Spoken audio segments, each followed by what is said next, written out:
In our national lead, throwing punches, name-calling, screaming matches, more and more angry parents have taken aim at school board members across the country, usually over mask mandates. As CNN's Evan McMorris-Santoro reports, the debate got so ugly in one town, parents even began targeting the child of the board chairwoman. I took him in the car, and Kelsey and Chris Waits and their kids Abby and Kit live in their dream house in Hastings, Minnesota. Another pancake? Okay. For a few more weeks, anyway. Order up. Ooh, look at the steam on that one. When I left the Navy, when I left active duty, I had a job opportunity here, and I flew out. Kelsey said, well, I hope the interview went well, because we're moving here. This town is great. This town is perfect. This is what I want.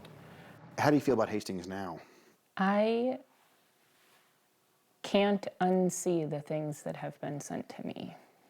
I think with time, I will find forgiveness. Kelsey is one of those school board incumbents defeated this year by parents angry over mask rules. Masks should be a parent's decision. And diversity and inclusion programs. This community was very split. She voted for masking. She supported diversity and inclusion programs. Choices that energized parents in a Facebook group opposed to pandemic restrictions. The group was formed in July under the name Conservative Parents of Hastings.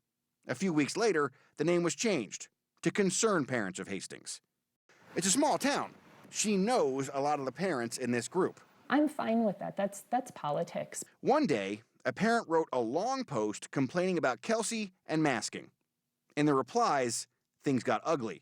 Someone responded to that post by saying, Kelsey needs to be in jail because her youngest daughter is a boy. A parent outed Kit because of Kit's mom's politics. This was my most precious secret. The thing I protected most and the thing I was most afraid of ever being used in a political way. I dropped to the floor and I cried. Other parents soon piled on. One attacked the Waitses, calling them woke parents. Another wrote, "My heart breaks for any child who has parents that push this shit on them." One moderator of the group hid some of the ugly posts, but another moderator posted more. It kept going. It's just a kid trying to impress their woke parents. And I'm like, my God, I voted for Bush every time he was on the ballot. My wokeness, if you want to say that my understanding of what it is to be transgender makes me woke, it's because Kit woke me up. Kit taught me, not the other way around. Kit is 8 years old, uses the pronouns they, them. The Waitses asked we not show their face on camera. I like that your socks never match. You got style, kid. For Kit's 4th birthday, Kit asked for one thing. They really, really, really wanted the Kit Kittredge American Girl doll. I was standing right there in the kitchen, and Kit walks up to me and goes, "Mom, can you call me Kit?" And I said, "Sure. Still my little boy." And Kit goes, "No, you're a little girl." And I was like, "Absolutely, sweetie, you got it." And then I ran into the other room with a panic attack and called Daddy in Japan and said, "What the heck just happened?" It was a journey for these parents. I remember a conversation I had with a family member that said, you know, have you ever just considered doing more manly things with Kit and less nurtury things? And at that moment, it was kind of a, well, wait a minute. What am I trying to do here? And what's wrong with this? The Waitses decided the right course was love your kid. They let Kit be Kit. We lost our friends when Kit first came out, and we lost family. The family kept all of this a secret from most people for a simple reason: safety. You out a kid before they're ready, you're subjecting them to that sort of behavior that's going to increase their risk of suicide. This is not about my parenting practices. This is about the lives of kids. After Kit was outed online, Kelsey realized the family might not be safe. She wrote a letter to the local newspaper. She appealed to decency.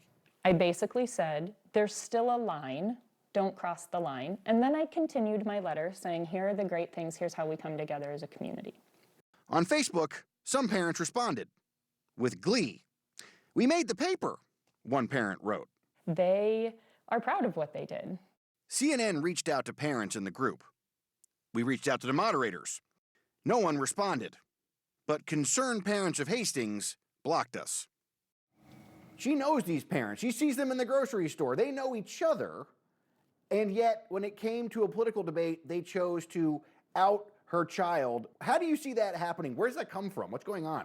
I think there's been a behavior like that that's been modeled by a lot of politicians in the United States over the past several years. I think normal people who are looking at these small issues at their school board in their local elections say, well, there's not a consequence for those people, and I'm just a small fry, so there's not going to be a consequence for me. This family is not sticking around this neighborhood to find out what comes next. They're moving. That's where we're at right now. That there are people that we know that are not safe for our kids in our neighborhood, and that we can't trust our kids alone at the bus stop waiting for the bus. Not because of the kids necessarily, but because of the parents. Evan McMorris Santoro, CNN, Hastings, Minnesota. And our thanks to Evan McMorris Santoro for that piece. Coming up.